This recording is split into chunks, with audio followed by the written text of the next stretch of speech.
Scorpio, anong dapat ninyong malaman today? Okay, sa mga Scorpio, April 23, 2026. April 23, 2026, guys. Sa mga Scorpio, na bibigyan ng message today.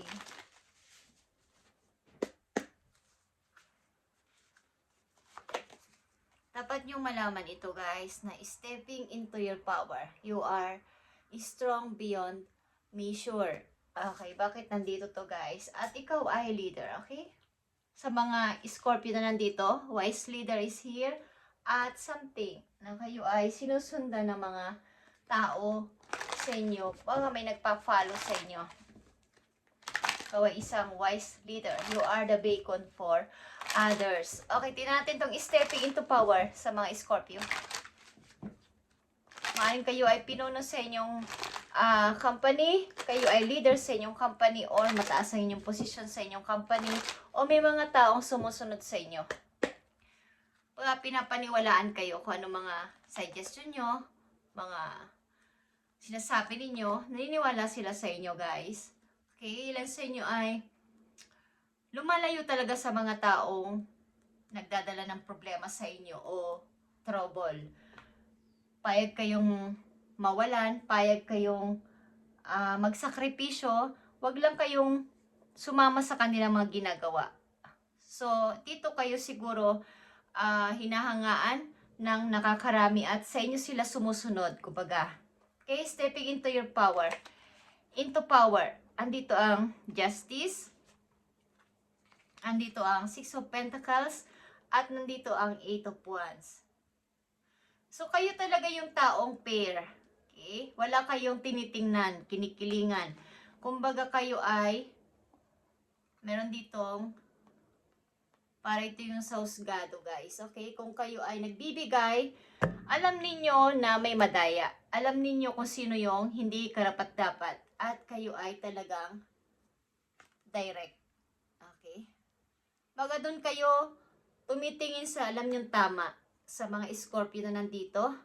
Maaaring may pinaglalaban din kayo sa husgado, or ang ilan sa inyo ay mayroong binabalansi ngayon sa bawat sitwasyon sa inyong buhay. Di ko alam kung kayo may mga pinag-uusapan about sa inyong mga property. At kayo yung pinapanigan o papanigan dito ng korte o ng mga tao. Okay, guys? Kayo yung sa inyo bibigay yung favor. Okay, sa mga Scorpio na nandito, stepping into power sapagkat ito ay, ilan sa inyo ay nawalan ng kung ano man ito, bahay man to o gamit or what is, sinakripisyo nyo na kahit mawalan na kayo, ayaw nyo lang ng gulo. Ayaw nyo lang ng magulo sa paligid. Pero andito sa inyo yung simpatsya ng mga tao sa inyong likuran. Okay? Scorpio,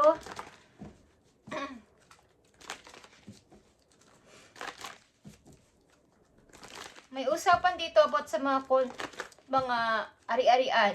Ilan sa inyo? May usapin kayo dito. At maaring meron din dito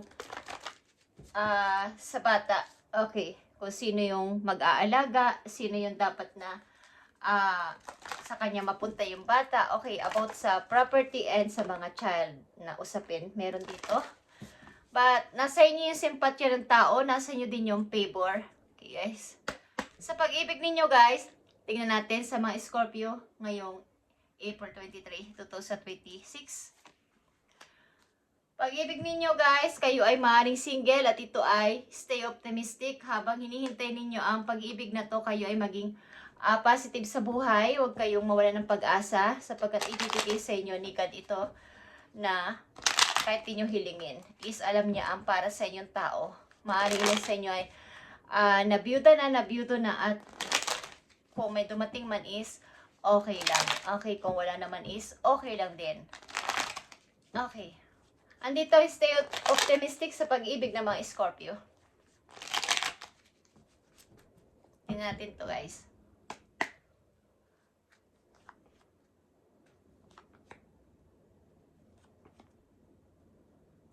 Okay, andito ang temperance. Ito ay haba ng pasensya. Okay? Temperance. Patience ito about sa inyong nararamdaman, about sa inyong mga gusto pang mangyari habang kayo ay single is meron. Okay, yung haba ng pasensya. Maaring pinapangako nyo sa sarili nyo na kapag nangyari ulit ang umibig kayo is andito na yung pagbabala-balanse. Okay, meron ditong balance. At nandito din nga ang justice and give and take. Kumbaga yung alam ninyo ang nararapat. Alam niyo ang dapat na gawin. Hindi kayo yung taong madaya. Okay? Pagdating sa mga usapin na legal at sa mga pagdidesisyonan. Okay, stay optimistic sa mga Scorpio. Dito ang Three of Swords and Reverse, the Star, and the Chariot.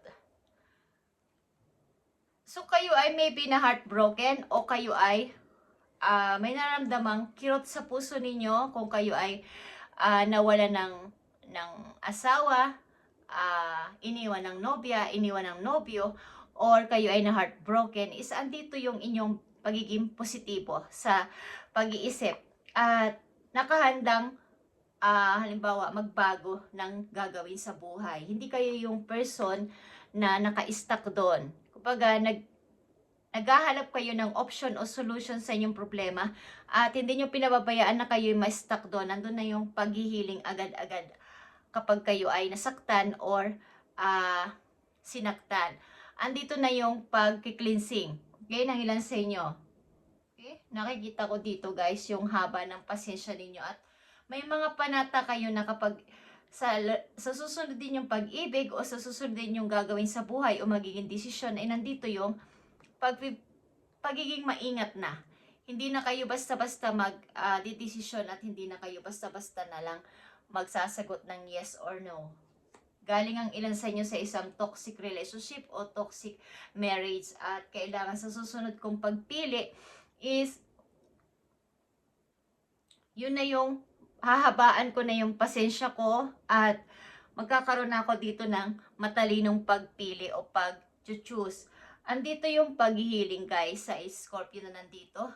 Ang ilan sa inyo ay nawala ng asawa literal at ang ilan sa inyo ay nahiwalay sa isang pamilya o sa isang relasyon na toxic. At maaaring may usapin nga kayo sa kung saan mapupunta ang mga anak ninyo at sa mga property ninyo meron sa Scorpio na nandito. Okay? So, tingnan pa natin ang message po yung Scorpio.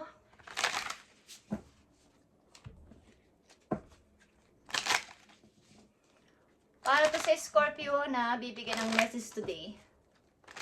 Tingnan natin. Kung hindi ma-upload ngayon guys is ito ay message talaga sa inyo simula ngayong April 23. Okay. Message for you Scorpio, andito ang boundaries. Having sensible boundaries is important.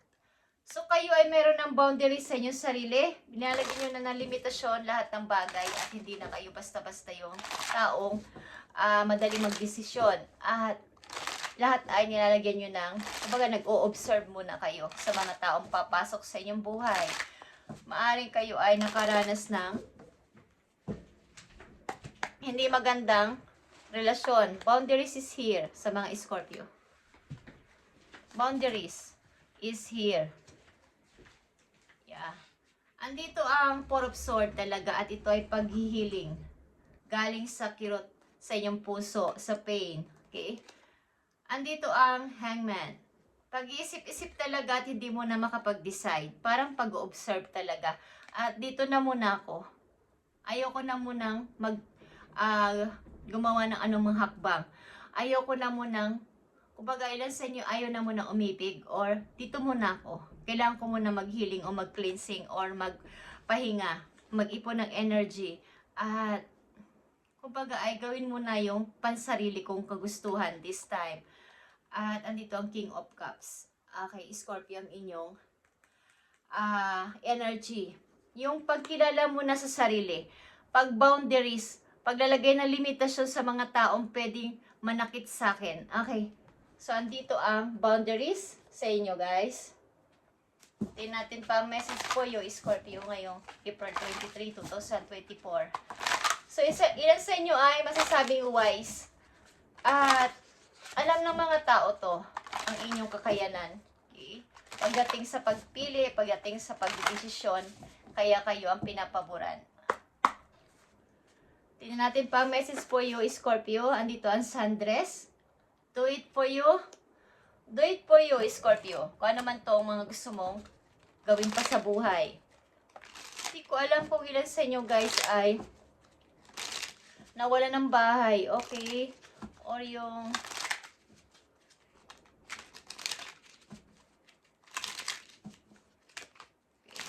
hindi ko na lang sasabihin. Okay, basta kung ano man ang mangyari sa inyo na sitwasyon is magpatuloy lang sa buhay. Do it for you, Scorpio. Huwag kayong matakot na mag-start ulit at kayo ay nasa inyong pabor o nasa inyo ang favor. Safely, comfort is here. Party is here, having fun. At transition.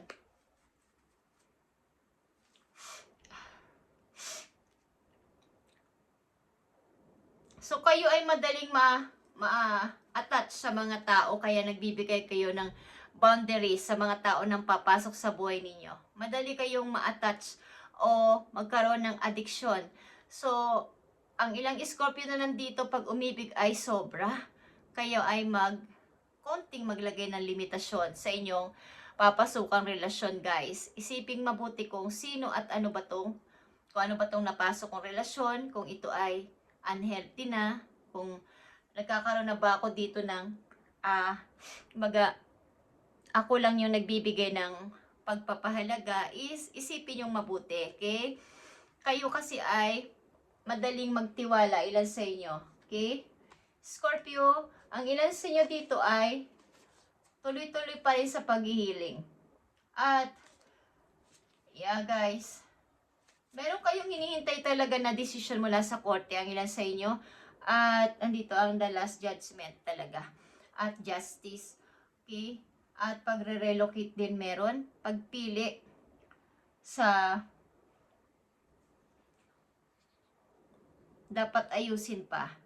At ang ilan sa inyo ay gusto ng bagong buhay sapagkat ito ay hindi nyo inaasahan na nangyari sa inyo. Okay guys?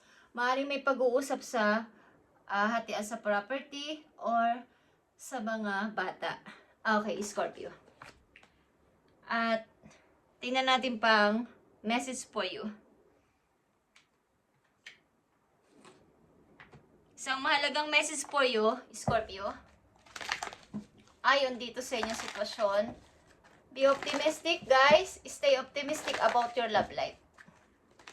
At habang inihintay nyo to o ginagawa nyo to is maging masaya. Okay? Maaaring naghahanap kayo ng taong makakasama nyo sa buhay na totoo. Okay? Scorpio, tingnan natin pa message po you. Andito ang abundance, guys. Prepare yourself for incoming abundance. Okay? Release any mental blocks. Release any mental blocks, guys, na magpapa-delay ng inyong pagdating ng inyong abundance o ng kaperahan.